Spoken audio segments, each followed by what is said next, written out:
Jangan lupa subscribe.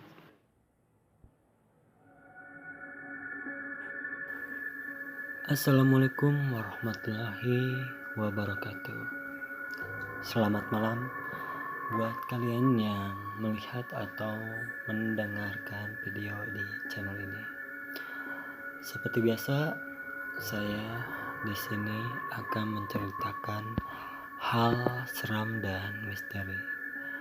Dan untuk cerita malam hari ini yaitu pocong ikut meronda. Desa di mana tempatku tinggal sedang dilanda rumor maling.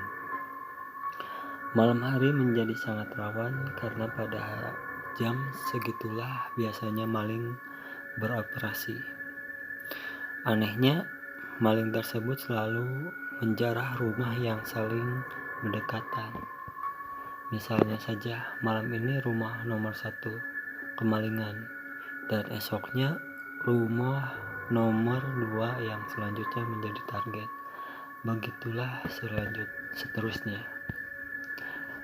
Namun di sini aku bukan bercerita tentang aksi maling tersebut, tapi aku akan bercerita bagaimana peristiwa yang menimpaku dan teman-temanku yang saat itu mendapat tugas ronda malam untuk mengamankan desa dari teror maling tersebut. Namun sialnya kami mendapatkan tugas ronda itu tepat pada malam Jumat Kliwon. Saat itu desa masih minim penerangan.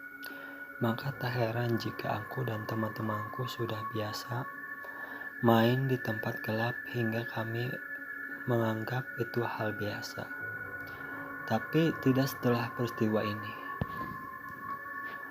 Pada malam kami bertugas ronda, salah satu temanku memberikan usul bagaimana jika kami menakut-nakuti maling tersebut dengan menyamar menjadi setan. Kami pun menyetujuinya dengan bermodalan spray putih dan tali rapia. Kami pun memilih setan pocong sebagai penyamarannya. Di desa kami kebetulan hanya punya 2 akses jalan utama, yaitu jalan masuk dan jalan keluar desa. Aku dan teman-teman sepakat bahwa tidak mungkin si maling tersebut menerobos 2 jalan tersebut, karena tak mungkin ia berani masuk lewat jalan yang terbuka macam itu. Lalu kami putuskan untuk menunggu maling tersebut di area pesawahan. Hari Kamis tepat malam Jumat Kliwon, aku dan teman-teman sedang berada di tempat yang gelap di antara tumbuhan padi. Jumlah kami saat itu adalah 7 orang, yang berarti angka ganjil. Nenekku sering bercerita, angka ganjil itu paugue. Konon, biasanya angka ganjil tersebut akan berubah menjadi genap. Kalau tidak salah satunya ada yang hilang, maka akan ada sosok lain yang akan memenuhi angka ganjil tersebut. Tapi kami tak peduli dan merasa itu hanyalah sebuah cerita, mengingat kami sudah sering sekali main dan berkumpul di tempat yang seram dengan jumlah ganjil. Namun tak pernah terjadi apa-apa. Setelah beberapa lama kami di pesawahan, namun yang kami tunggu tak kunjung muncul. Oh iya, hampir saja aku lupa. Yang menyamar menjadi pocong saat itu hanya 1 orang, yaitu Rian.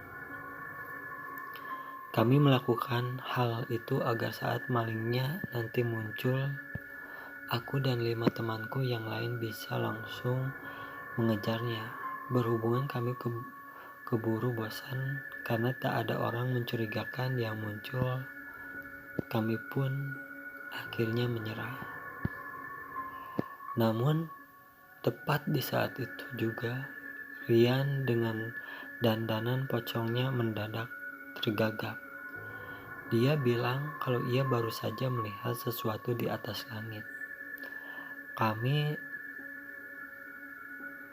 terheran dan serentak mendongkrak ke arah yang ia tunjukkan. Hingga aku sadar bahwa kini bulu kunduku berdiri. Teman-temanku yang lain memandang ngeri melihat objek di atas sana. Tempat di atas kami ada sesuatu berwarna putih yang tengah melayang. Aku sempat berpikir bahwa itu hanyalah plastik yang terbang tersapu angin.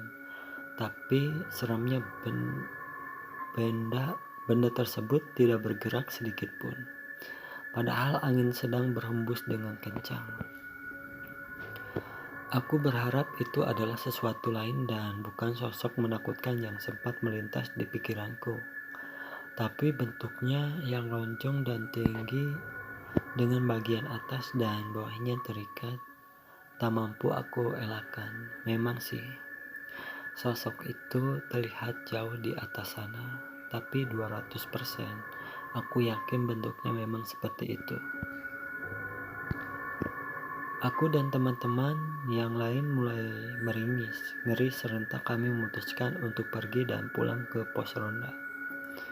Tapi sialnya, benda di atas itu tiba-tiba saja mengarah pada kami dengan kecepatan yang tinggi. Aku dan yang lainnya terperangah karena sebentar lagi kami akan tertimpa benda tersebut. Brak! Benda menyeramkan itu jatuh tepat di atas kami berpijak.